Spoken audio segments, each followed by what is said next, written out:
I think the pain was life, not being happy, and not, when you have to sit back and, to me in life, and you have everything you can think of, not have to want for anything, but you're still alone, and you're still alone, I think that's a very sad thing. Because no matter what riches you attained, your insides weren't healthy and weren't feeling right to where that you could just enjoy everything. You had no way of enjoying everything because you never dealt with it.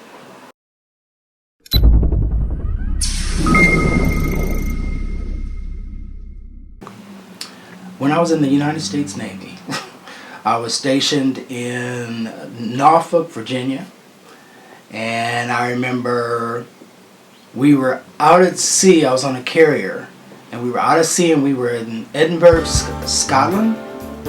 And I remember dancing in the club because we found out where all the clubs were at. And I remember dancing in the club, and they played Jennifer Holiday's "And I'm Telling You I'm Not Going" from Dreamgirls. And I just started lip syncing this song.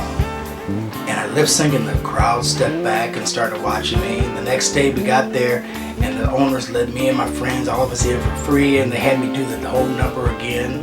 You know what I think? So when I got back to Virginia, I said, let me try this drag thing out.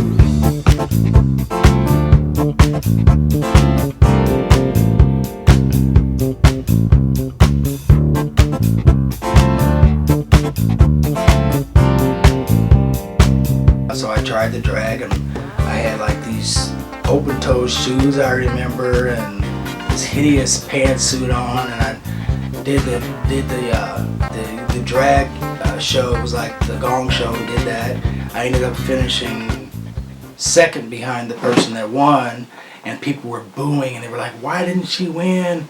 And they were like, "When she walked across the dance floor, her toenails scraped the floor." It was like one of those things, So I didn't win that, but then I started doing drag regularly, and then I would come up to New York from Virginia and then buy drag clothes, and then I had luggage that matched my coat and all this kind of just weird, crazy stuff.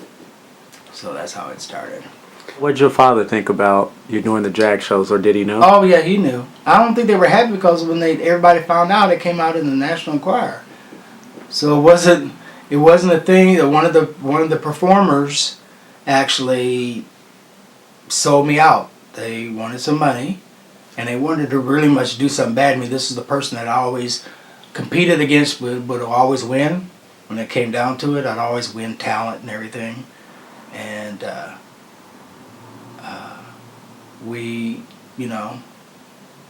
they told the story, and the press was at one of the shows and took the worst pictures they could possibly find and used. And I was on the Current Affair. That's when Maury Povich had that show, and I remember the main story would come up with the little music, and then the triangle would spin, boom, and it did that, and it came up, boom, it said Princess of Peoria, and it was a story about me. It was horrible. I laugh about it now, but it was horrible back then because my mother received mail, and it would say, "Oh, I didn't know you had 3 daughters. I thought you only had 2. And come to find out these were like relatives that were like married to one of the relatives in the family, and they were doing this kind of thing." What did Senior have to say about it? He didn't say nothing. He didn't say nothing about it, because I think saying something about it because he already knew I was upset.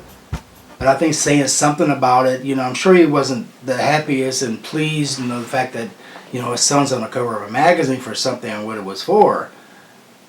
So I'm sure he wasn't happy about that, but he never made me feel anything less or that I couldn't go to him with that and talk to him about it.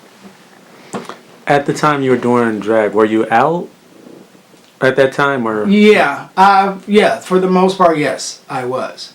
But it was a thing like, I want my family, it was like thing, like almost like don't ask, don't tell. My family knew, but it wasn't like you were disgusted or talked about. I kept it away from them. If I performed or anything, I kept it away from them. Every once in a while, my mom would say she couldn't find something of hers. That's because I had it. I was using it for a prop or something in the show. Yeah, I've been married to a woman. Well, what it was, and I was so into church at that time, and believed in, you can be delivered from this, and this is the way it is, and then I would speak at different places across the country about how you can be delivered, like that guy does on the YouTube videos. I've been delivered, but I wasn't like that. But anyway, I spoke around the country on that topic, and I actually believed that. But some things didn't go the way they should have went in the marriage, and then me seeing a lot of things I saw, and then hearing a lot of things that were hypocritical and things like that, it made me re-examine myself. I'm like, why should I deny who I am? I've tried it, and